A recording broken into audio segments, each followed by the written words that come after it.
Have you ever heard of a job called Last Contact?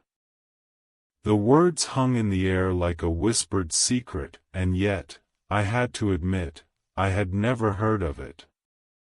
That's strange, because without last contact, society would collapse within a week. I learned about it the summer after high school while scrolling through classified job listings on my phone. Most were normal: warehouse work, landscaping, retail. The kind of jobs that promised stability, but nothing more. Then I found one that read, Last Contact Trainee. No experience required. Must be willing to work with the recently deceased. $2,000 sign-on bonus. $45 hourly wage. That caught my attention. I figured that it was some position at a funeral home or maybe the morgue. That was fine by me, so I called the number at the bottom of the listing.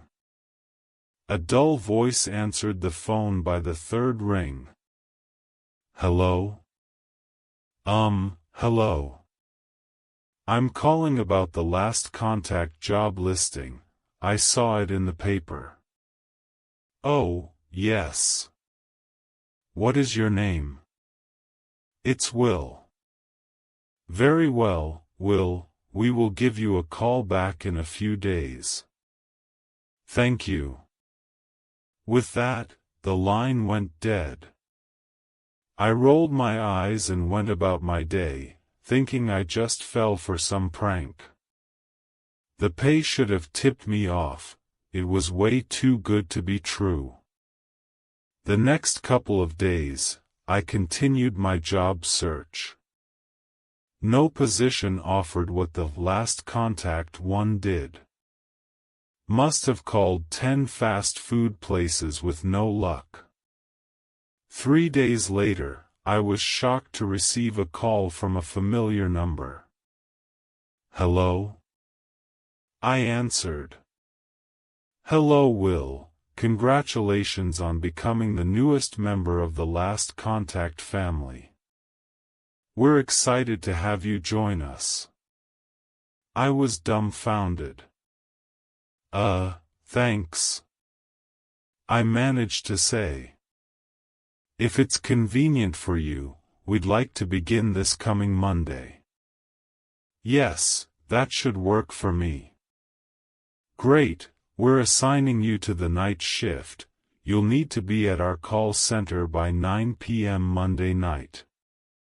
After the voice gave me the call center address, it said, Thank you, have a nice day. As I set down my phone, I wondered what exactly I had gotten myself into. Looking back, if I had known what Last Contact was at that time, I probably never would have shown up. Monday came quick. I packed myself a small bag of snacks and lunch, hopped into my crummy car, and crossed town to the call center. The call center itself was a rundown small industrial building next to the train tracks. It had a tiny parking lot lit by a lone flickering streetlight, and a single light on the building illuminating the walkway to a plain door.